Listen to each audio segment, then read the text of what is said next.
Thank you so much. So excited to be here. This has been a great morning so far. I hope you all are enjoying yourselves. How about that keynote this morning? Brene Brown, she was awesome. I'm a marketer. I love to know my audience, so I want to do a quick show of hands.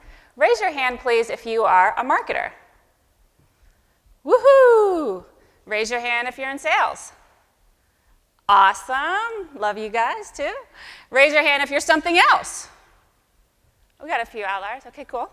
All right, now I'm going to do something a little cheesy. I want you to turn to the person next to you, extend your hand, introduce yourselves, and tell them if you're in marketing or in sales.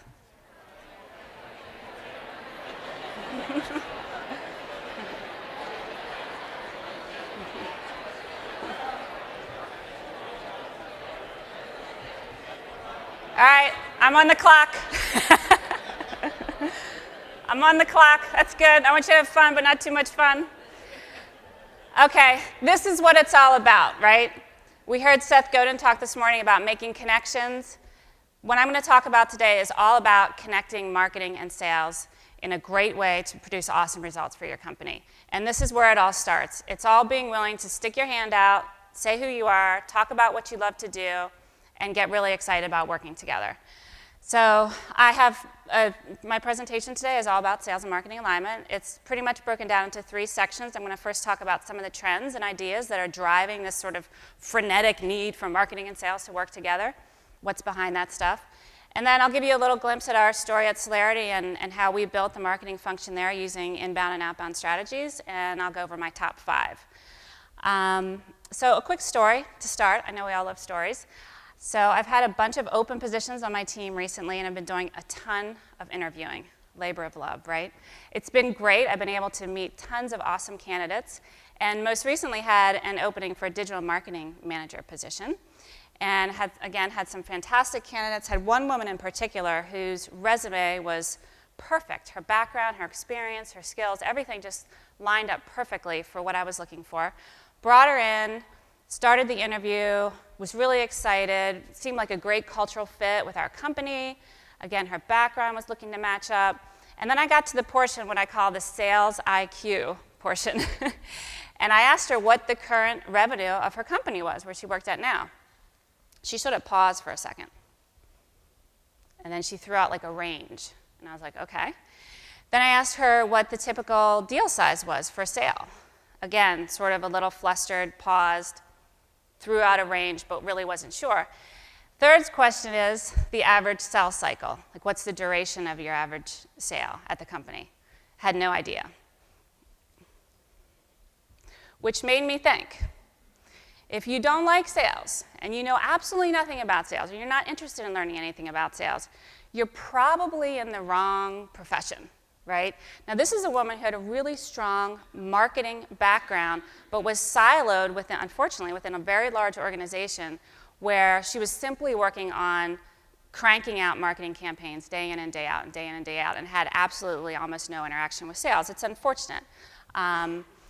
But the hopeful side of all of this today that I'd like to share with you, and I'll share some of my experience with it, is that I believe that marketers today have more power and opportunity than ever to rise to the top within their organization. I mean, let's face it, marketing today is drastically different than it was 20 years ago. And I've actually been in marketing for 20 years. I'm a little embarrassed to admit it. You're all supposed to fall off your chairs when you hear that, but I have been in marketing for 20 years. And it is what Seth Godin said. It was about the brochures, right? Everyone laughed when he told that little story about the brochures. I used to spend all my days doing brochures and flyers, communications plans, direct mail pieces. But in the last 5-10 years, I mean, you hear all this excitement and this energy at HubSpot. All the tools that we have today through digital marketing enable us to really position ourselves as change agents within the company. We can truly be transformational leaders, and I've actually had the opportunity to completely reinvent myself thanks to digital marketing. It's been awesome. It's been super, super fun. And so my hope for all of you today is if you can learn to really understand and embrace sales, that you have so much opportunity to rise to the top and really soar in your profession. I know most of you are eating lunch or just ate lunch, so hopefully this slide fits in well. My designer, when she gave me this slide, I was obsessed with it. I was staring at it, and I'm like, is marketing the peanut butter or is marketing the jelly? Is sales the peanut butter or is sales the jelly? So I mentioned this story to my husband, who's a veteran salesperson, and he said, you're totally missing the point. Nobody wants a jelly sandwich. And I was like, he's right. Nobody wants a jelly sandwich. So why do marketing and sales need each other so much today? Number one, we all know marketing owns the customer data and the intel. We're seeing real time what our customers are doing online, and we're giving that feedback to sales and establishing that credibility for them before they even pick up the phone and call a prospect. And why does sales need marketing? For that exact reason. Why does marketing need sales? They're out in the field, they're like the feet on the street, getting that feedback to all this great content that we're working on. They actually help us improve our content offers. So that's this marketing sandwich, and I am hungry. So it is all about the content, right? I mean, we're all here, we're at Inbound. We know that the biggest part of Inbound is being able to develop that huge content marketing machine. I'm in the tech IT services business, and in our business, it's average of 14 pieces of content before a prospect is ready to make a buying decision. That's kind of overwhelming, isn't it? I mean, that's a lot of content. You got to crank out, and you got to have a machine to crank all of that out. But what this really means is that marketing is at the beginning and at the forefront of the sales cycle. We're out there with our content, seeing what prospects are doing with that content, and the buying process, as you all know, has changed dramatically. I think the most recent stat I've heard is about 75% of the buying process is being done online before the prospect ever even talks to a rep. So that means that marketing is responsible for nurturing that prospect, making sure they have the right message at the right time to put in front of their buyers, and then again, developing and establishing that credibility for sales. I have some metaphors in here, and I actually wrote a blog about this last week, just a small shameless plug, about how marketing and sales alignment is so similar to jazz. And if you're in music or any kind of musically inclined person, I am not, jazz is the perfect metaphor because of all the improvisation that happens. And what's happening now is, everything's going on Google. This is obvious, right? I mean, everyone's out on Google, and they're looking up your products, your services, or they're just Googling whatever they want to find.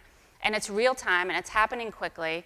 And that puts a lot of pressure on marketing and sales, right? To work together and come into harmony and tune with each other and to understand what's the next best thing to do. And so I love this idea of marketing being like jazz, and in jazz, I've been taught that the best jazz players actually listen for the sounds that haven't yet been played and then step in at the right time to contribute their music. And that's a pretty cool idea if you think about it. So what have I done at Celerity, and what have we built there in terms of marketing? How did it all come about? About 4 years ago, I was hired and started there, but the company was actually founded in 2002. IT services and consulting with some IT staffing on the side.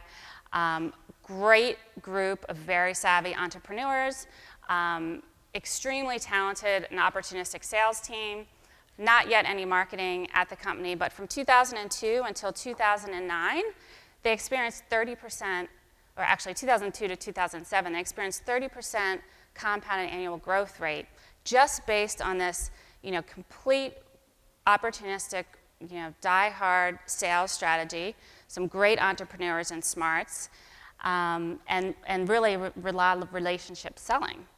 And so when sales folks were hired at Celerity, it was, go out and call everyone you know in your Rolodex, right? Your neighbors, your friends, your family, your old clients. And so what happened was that worked really well for about 7 years, and then they started hitting some roadblocks. And what happened around 2009 was we had grown so quickly, and we had about 9 offices across the Eastern Seaboard, and every salesperson in the company was actually selling a different version of our company. And so the brand became really fragmented. We also were having challenges scaling. So from a client diversity standpoint, we had a significant amount of our revenue in our top 4 customer accounts. And there was significant sales turnover. So when I got there, sales were coming in and out the door regularly. Those scaling challenges actually began to slow down the company's growth. So in 2011, they made the decision to bring in marketing, and it was happily ever after at that point. One of the first things I did was help rebrand the company. So starting looking at, talking to our customers, how do they view us? Talking to employees, how do we view us? How do you view, what we're really good at? What are our differentiators? All the core marketing stuff. And worked on a really strong rebranding initiative to help bring that messaging back in line and help unify the branding significantly. We then turned really quickly to content marketing. And this was end of 2011, early 2012. HubSpot was putting out tons of great stuff. We started a blog. People in the company told me I was crazy. You're never going to be able to do it. Where are you going to get the content from? Who's going to write content? We don't have any content. Did it anyway. We've been blogging now for 3 years. We post a blog a week, and it's been a huge traffic generator for us. And then as soon as we had the messaging, the brand, and all of that solidified, quickly turned to looking at lead generation and digital marketing. How can we most cost effectively get this message out to the market? At that time, I actually signed up for Eloqua and used Eloqua for a short time and realized that it wasn't really the best fit for the small nature of the team and how fast we were moving, but really worked closely with sales to establish a lot of outbound strategies. Some of the results that we've seen in the last 3 years, we went from 0 to 50% pipeline contribution in 3 years. So obviously before marketing, there were 0 leads getting passed over to sales. We now pass over hundreds of leads a month to sales. And so the pipeline contribution of active opportunities that are being worked by reps in their pipeline somewhere in the funnel has risen up to over 50%. We've had a significant increase in margins and revenues, an explosion of net new customer accounts. We've reduced our sales turnover. This is the one I'm the proudest of. We've reduced our sales turnover by 40%. CRM adoption, when I got to the company, sales reps were keeping all their intel in notebooks or in Excel spreadsheets that they'd walk around with and then throw in their trash can. Today, I'm really proud to say that we have over 75% of our sales team actively using our CRM on a regular basis. And then our deal sizes have increased significantly. So that's my story. I'd love to hear more from you guys. We'll have Q&A at the end what your story is. But where does an inbound marketer start? There are so many tools out there available to us, and it can be really overwhelming to know where to make the beginning. So based on our experience, I'm going to share what I call, the top 5 list, top 5 ways to get your sales team really jazzed about inbound marketing. Number 1, start at the top with your top dogs. 2, expand sales universe. 3, talk it up. 4, find the right harmony and tune. And then lastly, make it super fun and super easy. So number 1, I don't know about your company, but at my company, our CEO is the most aggressive salesperson in the entire company. So that's where I started. I went to the CEO, I pitched inbound. It wasn't a hard pitch because HubSpot gives you all these great tools and communications talking points. I talked to him about how this would help us in a cost-effective way, drive more leads into the funnel. I tapped into his competitive spirit, and it wasn't just working with him, but with the CEO, the COO, the co-founders, and the whole executive team, bringing them together and really teaching and educating on all the philosophies of inbound marketing and what it could mean for our organization. They ate it up. I mean, they absolutely loved it. And then the best part was, that these are really competitive people, right? I printed out our competitors' ranking report, which is in the HubSpot, library or reports forum. And 9 times out of 10, for all the keywords that are critical to our business, we were ranked lower than our competitors, and that got them really mad. So that's a great way to start. Tap into that competitive spirit that your executive team has, and that they want to be the best, and they want to be at the top. Showing how we were ranking lower than a lot of our competitors for keywords was huge. And then focusing on the low-cost opportunity. I mean, inbound, other than having to help, with content, it's fairly low cost, and you can get a lot of bang for your buck. And assembling your band leaders, essentially, I partnered up with our VP of sales, Rob Smith, who he wanted me to mention his name, so there it goes. Rob Smith. He's awesome, and he manages our entire sales team. So we made a commitment to each other that we're going to have each other's backs no matter what. We support each other no matter what. We're going to do whatever it takes to drive successful results through digital marketing. I had his commitment, and he had my commitment. We have each other's backs. He's my #1 band leader. So I would challenge you to think about for yourselves, who in your organization have you reached out to, have you partnered with, to really help assemble your band and really drive the results that you know you can get for your company. When we transitioned to HubSpot just about a year ago, we had 3 keywords ranked on page 1 of Google. It's not very many for a company that's been in business over 10 years, right? It's kind of embarrassing. I was a little embarrassed about it. Today, we're at over 52. And this is all simply by using the tools that HubSpot has given us through the blogging platform and all the great intel that they've taught us. A lot of these keywords are branded, some of them are non-branded, but we continue to look at these and monitor this and work on strategies where we can get found for the keywords that we want to be found for. I sort of created a monster a little bit with our CEO, though. I told you the story about the competitive ranking. And he now sits around and comes to me with ideas for keywords that he wants to get ranked for, like branded keywords. Sort of like HubSpot's known for inbound. He's really tapped into the creative side of it, and he's pretty jazzed about it, so it's fun. It's not a solo performance. What does this mean? Salespeople, for better or for worse, are kind of brought up to believe that it's all them. It's them against the world. And their whole life and their whole profession has changed too. I mean, we talk about all the changes in marketing. Well, the way sales performs has changed as well, right? I mean, they have to sing a different tune. They have a whole new song sheet now. So helping sales understand they're not alone. It's no longer a solo performance. You are in this with them. And the way that we did that at Celerity was just by helping them understand how we were going to work with them, how we were going to expand their universe of tools and capabilities so that they would get more leads faster. What does this mean for sales? More money, more opportunities. We're not going to stop doing outbound campaigns. Our sales team loves outbound campaigns. But we're going to add the inbound to the outbound. And we're going to focus on marketing's core mission is to provide warmer leads to sales to make their job easier. The hardest thing salespeople need to do is cold calling. It's tough. You got to pick up that phone. I mean, the salespeople in the room know. I'm sure I'm preaching to the choir. I mean, picking up that phone and calling someone with absolutely no information that they have about your company is really hard. So helping to educate sales, to help them understand that we're not trying to take anything away from them. We're actually adding to their toolbox. We're giving them so many more tools for being successful.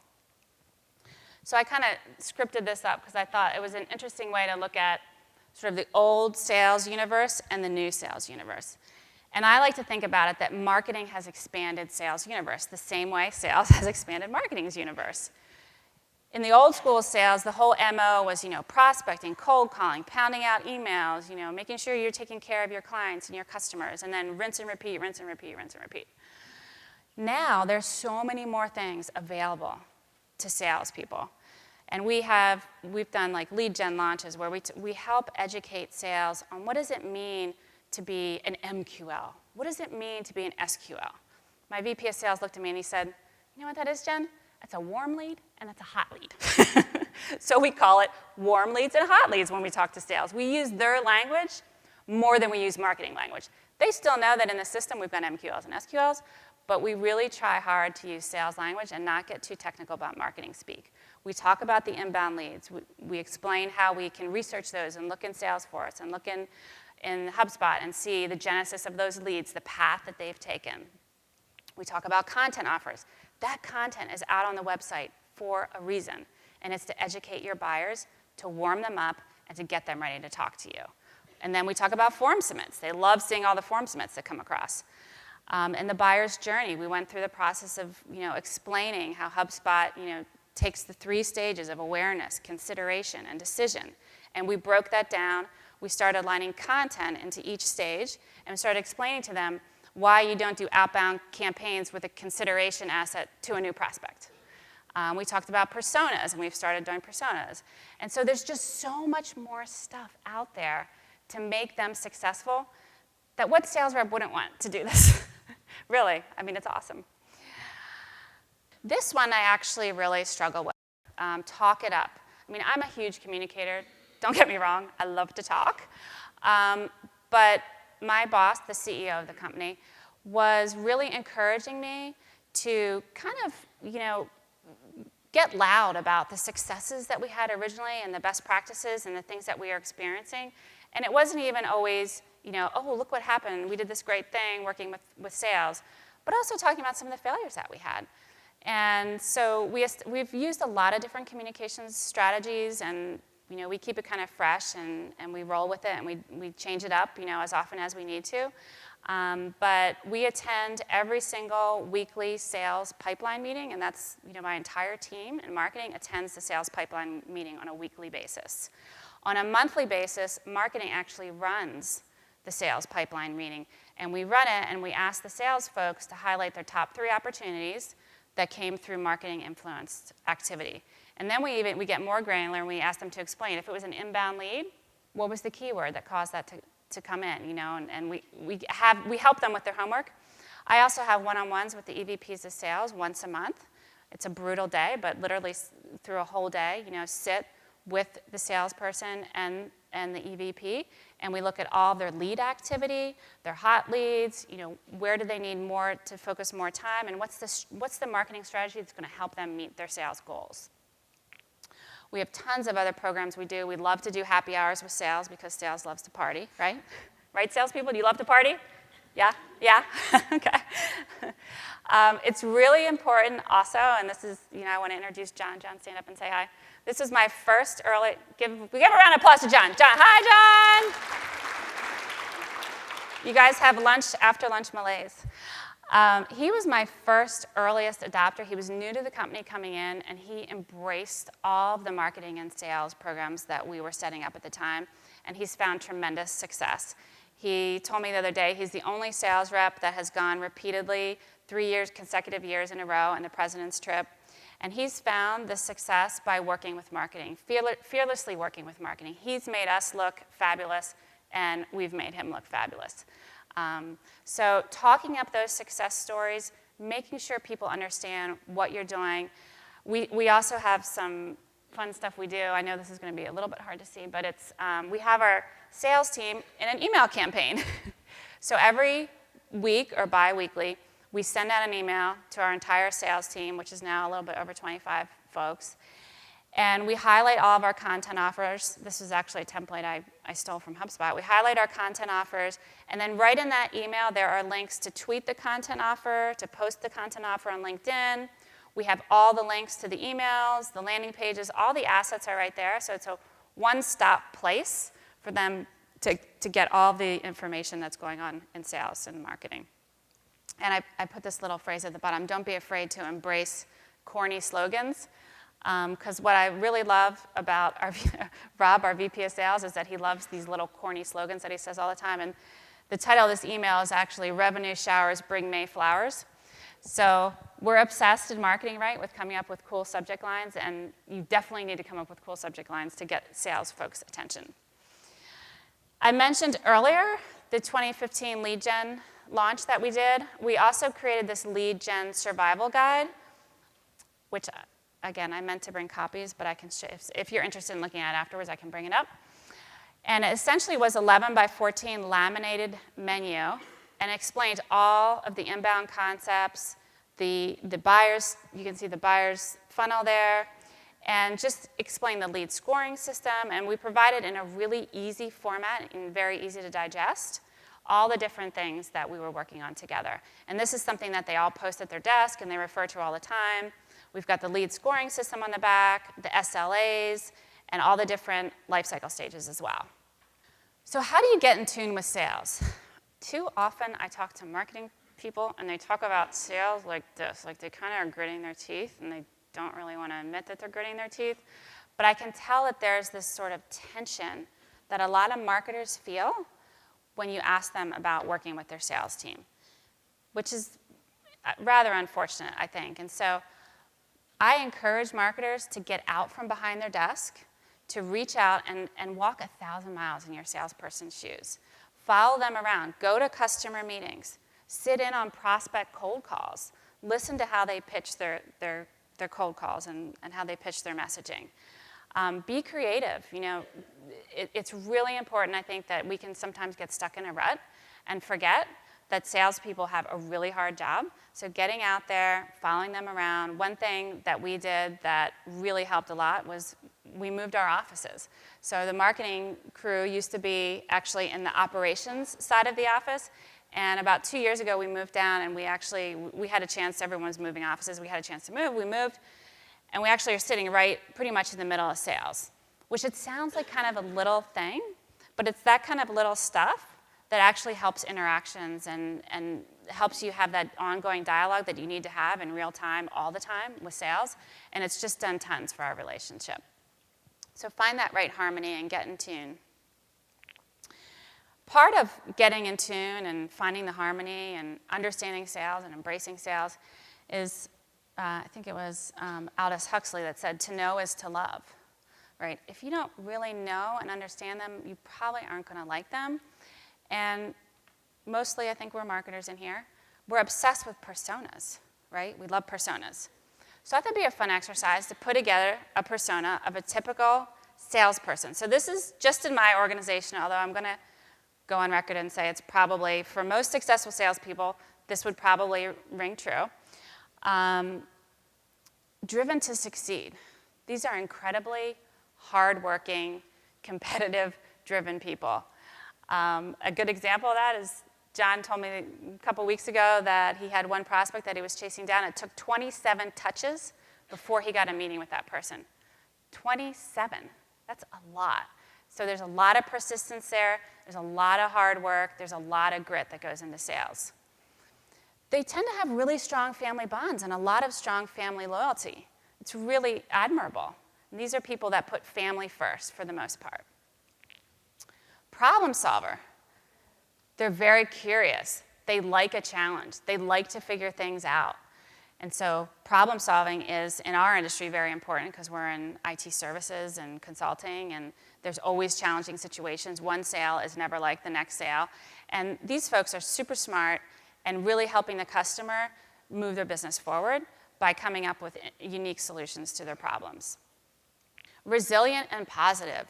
This one I love because salespeople are fun. They're not just positive and resilient, but they roll with the punches. The best example I can give of this is recently we had an inbound lead. It was actually a couple months ago. We had an inbound lead, the largest sports company in the world, and came in inbound, keywords, sight unseen. The rep rolled with it. We had a great proposal that we submitted. It was actually for an employee intranet. It was a really great opportunity, and they had actually found it through an award we won doing an intranet for National Geographic. We were so excited about this. The proposal was top-notch. Our creative team knocked it out of the park, and we lost. I was devastated. I wanted to cry for like 2 weeks. I was so devastated. And the sales rep said to me, Jen, don't worry about it. You brought us a great at-bat. We're going to get another great at-bat. And I was like, okay. But rolling with the punches and being resilient like that, it's really cool. We've talked about the competitive nature of sales folks. They tend to be, athletic, outgoing. They love contests. They love awards. Do contests and awards. We have lots of fun stuff that we do to help our sales team feel like they want to, win. So we have, contests for selling the first products, contests for selling, the first inbound lead and closing it. So keep it fun. Easily distracted. We call this the purple squirrel effect. And this speaks a little bit to the ADD nature of the sales rep, right? We call it purple squirrel because we'll be having conversations a lot of time between marketing and sales, and they just quickly change the subject and talk about something else. And then we say, purple squirrel, and there it goes. So it's on the bottom of your screen. They're on the move. They don't like to be sedentary, right? They like to be moving around. Think about this when you think about your expectations for asking them to update their CRM system. You're expecting them to be sitting at their desk like we're sitting at our desk all the time, constantly updating the CRM. It's not going to happen unless you make it mobile friendly. So realize they're constantly on the move, usually highly caffeinated as well. We were debating whether to have a martini glass or a Starbucks cup here. We went for the politically correct Starbucks cup. And lastly, make it fun, make it easy. Get those, one of the things we've done with our sales ops team, Sybil is here, is she sat with every single rep and helped them download the mobile-friendly versions of our CRM onto their phone, onto their tablets. They can update everything on the road, in their car, on the go. Everything's got to be mobile-friendly for the sales reps. We have tons of reports and customized dashboards. We have a hot leads report. We customize everything in Salesforce for the rep the way they want to see it. Again, it sounds like a lot of hand-holding, but it's making their job easier, and then they're in turn going to make our jobs easier. One story that I put Sidekick on the bottom here is that totally unbeknownst to us, we had a couple reps over the last few months go out and just download Sidekick on their own and start using it on their own, on their phones, and they absolutely love it. We didn't ask them to do it. They went out and did it. Why? Anyone? Why? It makes their job a lot easier. They love seeing these emails flying across their phone. What happened? Who clicked? Who downloaded? Who did this? It's been a great tool for them to make things easier. Thank you. Audience participation is good. So make it super easy. So to summarize, I talked about the top 5. Start at the top. Engage with the folks that are running your company, that own your company, the key stakeholders in your company. Go to them. Sell your vision. Don't be afraid. Great things will happen.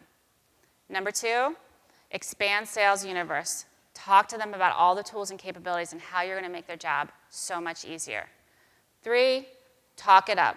Communicate, over-communicate. We even got our salespeople onto social media. Some of them are terrified of social media. We got them on social media. We have them tweeting now. We've got them doing all sorts of stuff. We send chatter to them. Talk it up. Talk about your shared success. Fall on your sword when you need to. They love that. We fall on our sword when we need to. Be transparent and realize it's not perfect. Number 4, help me out. What was number 4? Does anybody remember? Find the right harmony. Get in tune with sales. Walk 1,000 miles in their shoes. Shadow them. Understand what they're doing for a living. And understand their sales persona. And lastly, make it super easy and super fun. I believe that if you do these things, your marketing will not get the blues.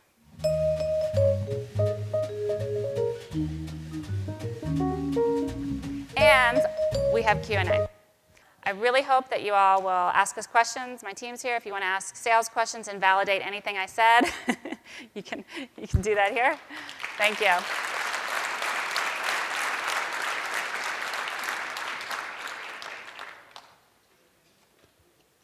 Hi, in the back. Thanks. I have a dilemma in that a lot of the sales folks that we have choose not to use the Salesforce, believe that they own the leads, and see it as kind of big brother. And we've got to bring the whole sales team to the process of understanding, and I'm on the business development side, that we're nurturing, but if I don't have any information or anyone has a similar situation, we can't really move forward in knowing where they are. Okay.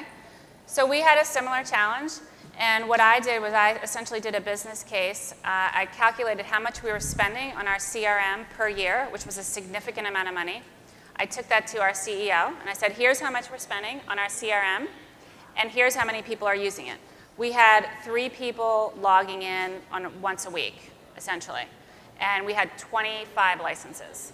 So I did a real short, sweet business case that was based around ROI.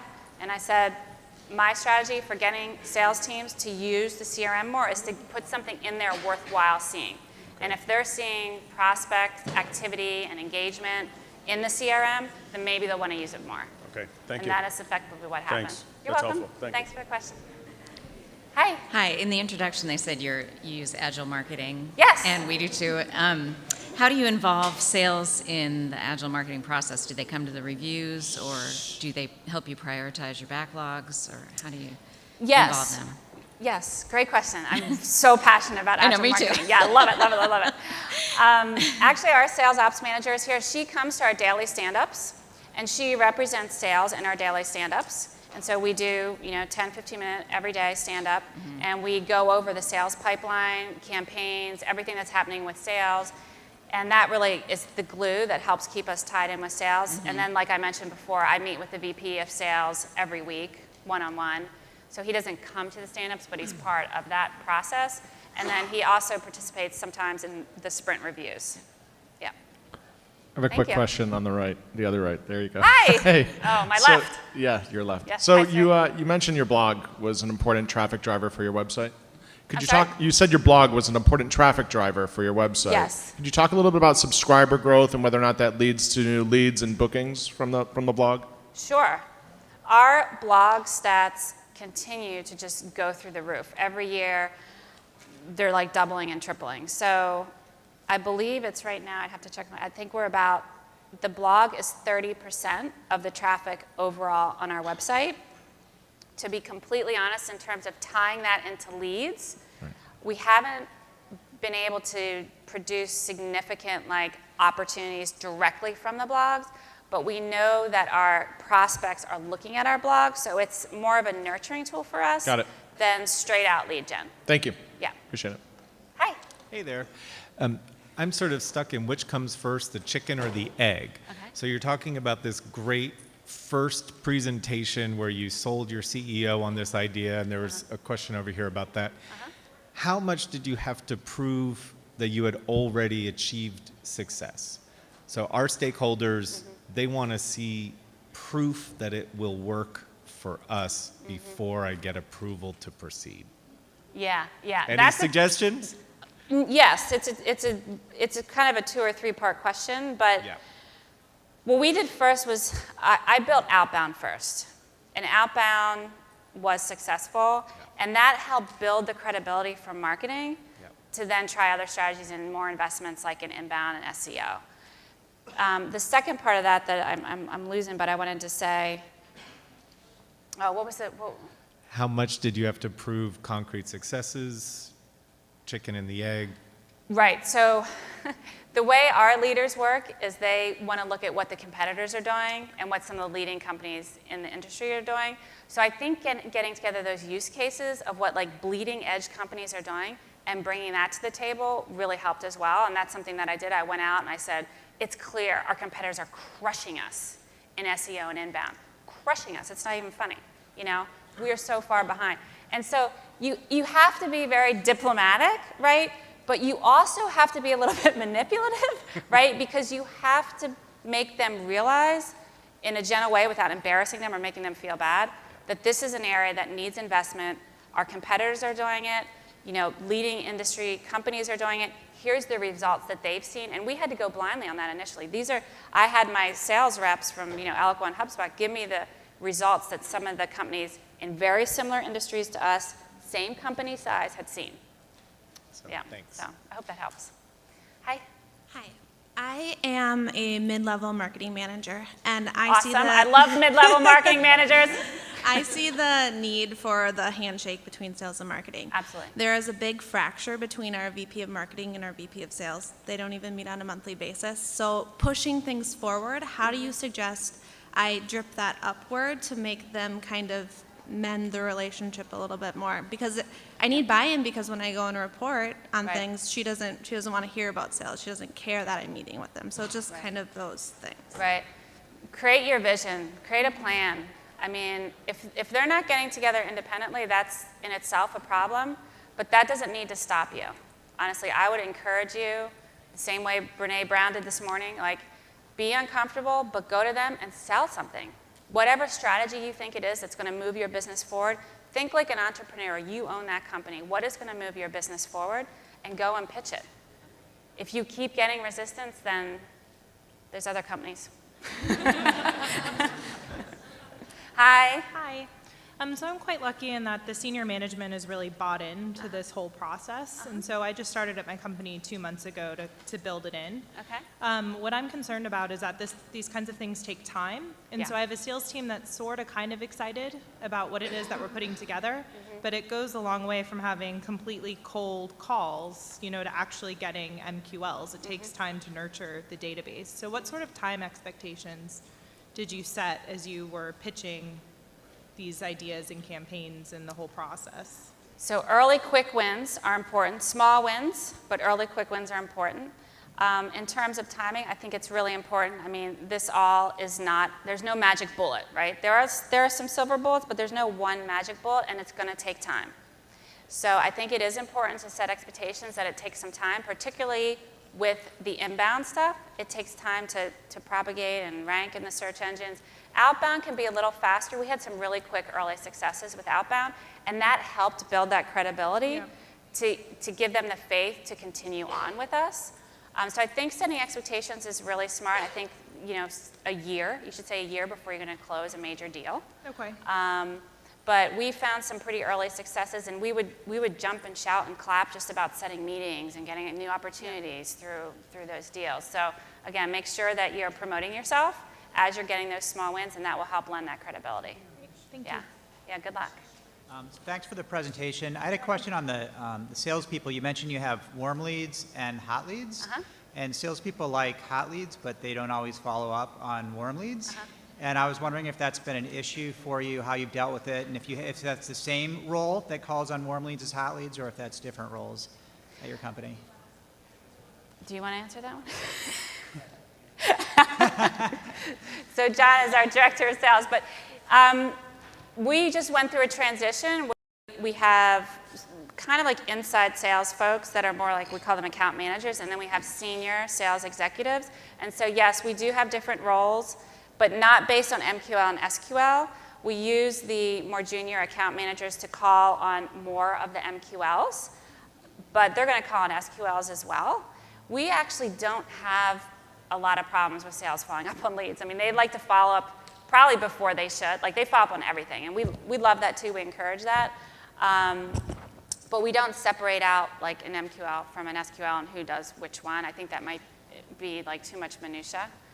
But we do have SLAs, and so we ask for MQLs that they call an MQL within 48 hours and an SQL in 24 hours. If they don't do that and they don't update the CRM with contact attempted, there's an escalation procedure that we go through where eventually, you know, I'm notified, the boss is notified that there's a lead that has taken a significant amount of activity and they haven't been followed up on. Thanks. And it's in so-and-so's name, so yeah.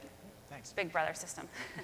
Thank you. I work with a sales team that's totally afraid to use new tools. We just recently got marketing automation in January. They don't want to use it. They don't want to use social media. And the VP of sales has even said, like, she doesn't want her sales team doing any marketing if they're not doing sales, they're not doing their job. Just want to see if you had any advice or encouragement in a situation like that. What's the question? The question is, I guess, addressing a sales team that's afraid to harness inbound tools, and they're afraid to use new tools. You know, we have a CRM, but they hardly even use that, and they don't want to use the marketing automation. They don't want to use social media. Go to the top. Okay. Go to the top. Okay. Thank you. It feels bad. You got to rat them out a little bit, but you got to go to the top and say, here's the opportunity. Here's how much you're spending on a CRM. No one's using it. You know, here are the tools we have that you're investing. I assume you're investing in some tools, and they're not being used. So, yeah, that's what I would Thank say. you. You're welcome. Sorry, folks. You can come up and ask more questions. I'm happy to answer them. I'll be here for 2 more days. So if you see me in the hallway, stop me, talk to me. I like to connect.